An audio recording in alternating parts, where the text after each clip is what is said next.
கிருஷ்ண ஜெயந்தி நாடு முழுவதும் வரும் 26ஆம் தேதி கொண்டாடப்பட உள்ள நிலையில் கிருஷ்ண ஜெயந்திக்கு வழிபடுவது எப்படி, வரலாறு, நைவேத்தியம், வழிபட வேண்டிய நாள் மற்றும் தேதி ஆகியவற்றை இந்த பதிவில் காணலாம். இது போன்ற பதிவுகள் தொடர்ந்து காண என்னுடைய இந்த சேனலை சப்ஸ்கிரைப் பண்ணிக்கோங்க. இந்தியாவில் கொண்டாடப்படும் பண்டிகைகளில் கிருஷ்ண ஜெயந்தி மிகவும் புகழ்பெற்ற பண்டிகை ஆகும். சமீபமாக சில ஆண்டுகளாக வட இந்தியாவை போல தமிழ்நாட்டிலும் கிருஷ்ண ஜெயந்தி கொண்டாடப்பட்டு வருகிறது. நடப்பாண்டிற்கான கிருஷ்ண ஜெயந்தி வரும் ஆகஸ்ட் 26ஆம் தேதி திங்கட்கிழமை கொண்டாடப்படுகிறது. இதையடுத்து வட இந்தியாவில் தற்போது முதலே கிருஷ்ண ஜெயந்திக்கான கொண்டாட்டம் தொடங்கிவிட்டது. ஆவணி மாதத்தில் வரும் பௌர்ணமி திதியும் ரோகிணி நட்சத்திரமும் இணைந்து வரும் நாளிலே கிருஷ்ணர் அவதரித்ததாக கருதப்படுகிறது. இதனால் அன்றைய தினமே ஆண்டுதோறும் கிருஷ்ண ஜெயந்தி கொண்டாடப்படுகிறது. வழிபடுவது எப்படி?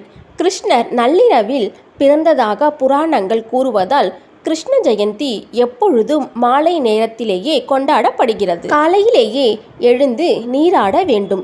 பின்னர் கிருஷ்ண ஜெயந்திக்கு விரதம் இருக்க விரும்பும் பக்தர்கள் இருக்கலாம்.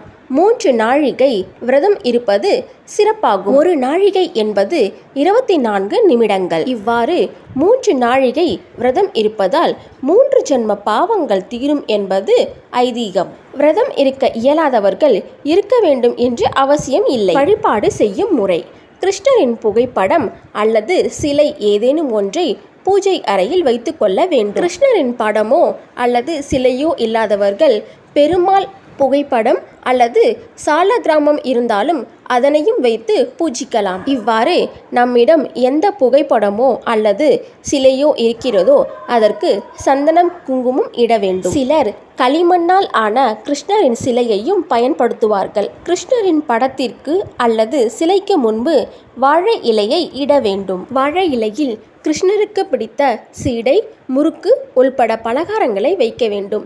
மேலும் பழங்கள் வைப்பதும் சிறந்ததாகும். சமைத்து நெய்வேத்தியம் வைக்க முடியாதவர்கள் பால், தயிர், வெண்ணெய், நெய், தேன், மேலும் கிருஷ்ணருக்கு மிகவும் விருப்பமான அவளையும் கொஞ்சம் வைக்கலாம். பூஜையை தொடங்குவதற்கு முன்பு நெய் விளக்கேற்ற வேண்டும்.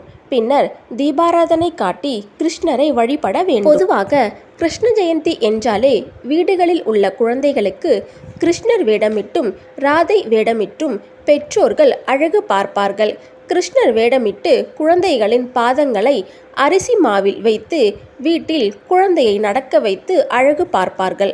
அவ்வாறு செய்வதன் மூலம் கிருஷ்ணர் வீட்டில் உலா வருவதாக பக்தர்கள் நம்புகின்றனர். இதுவே பெண் குழந்தைகளாக இருக்கும் பட்சத்தில் அந்த குழந்தைகளுக்கு ராதை வேடமிட்டும் அழகு பார்ப்பதை வழக்கமாக வைத்துள்ளனர். குழந்தை பாக்கியத்திற்காக தவம் இருக்கும் பெற்றோர்கள் குழந்தையாக இருக்கும் கிருஷ்ணர் சிலையை வாங்கி நன்கு அலங்காரம் செய்து குழந்தையாகவே பாவித்து நாம் செய்து வைத்திருக்கும் நைவேத்தியங்களான வெண்ணெயையும் அவிலையும் ஊட்டியவாறு நம் குழந்தையாகவே பாவித்து பாராட்டி சீராட்டியும் பூஜைகள் செய்ய வேண்டும்.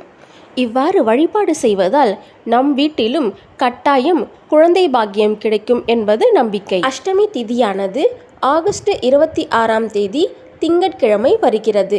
அன்றைய தினம் காலை 9:13 மணிக்கு துவங்கி ஆகஸ்ட் 27ஆம் தேதி காலை 7:30 மணி வரை அஷ்டமி திதி உள்ளது. அதே சமயம் ஆகஸ்ட் 26ஆம் தேதி இரவு 9:41 மணிக்கே ரோகிணி நட்சத்திரம் துவங்குகிறது.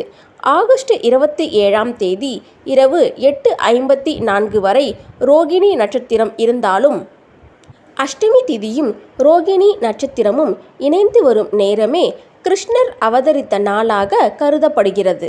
ஆகையால் ஆகஸ்ட் 26ஆம் தேதி மாலையே கிருஷ்ண ஜெயந்தி வழிபாடுகளை செய்ய வேண்டும். இந்த ஆண்டு ஆகஸ்ட் 26ஆம் தேதி கிருத்திகையும் உள்ளது. அதனால் முருகப்பெருமானையும் சேர்த்தே வழிபடுவதால் நிச்சயம் குழந்தை பேறு கிடைக்கும். கவலைகள் அனைத்தும் நீங்கும்.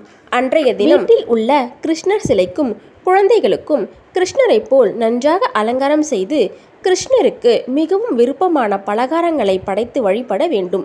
வீடு முழுவதும் பாதம் போட்டு கிருஷ்ணரை வீட்டிற்கு அழைத்தும் வழிபடலாம். இந்த வீடியோ உங்களுக்கு பிடிச்சிருந்தா ப்ளீஸ் லைக் பண்ணுங்கள். நீங்கள் கொடுக்குற ஒவ்வொரு லைக்கும் எனக்கு ரொம்ப முக்கியம். அதே மாதிரி சப்ஸ்கிரைப் பண்ணிவிட்டு பாருங்கள் ஃப்ரெண்ட்ஸ். நீங்கள் கொடுக்குற ஒவ்வொரு சப்ஸ்கிரிப்ஷனுமே எனக்கு மிகப்பெரிய மோட்டிவேஷனாக இருக்கும். Thank you friends. இதே மாதிரி அடுத்த வீடியோவில் பார்க்கலாம்.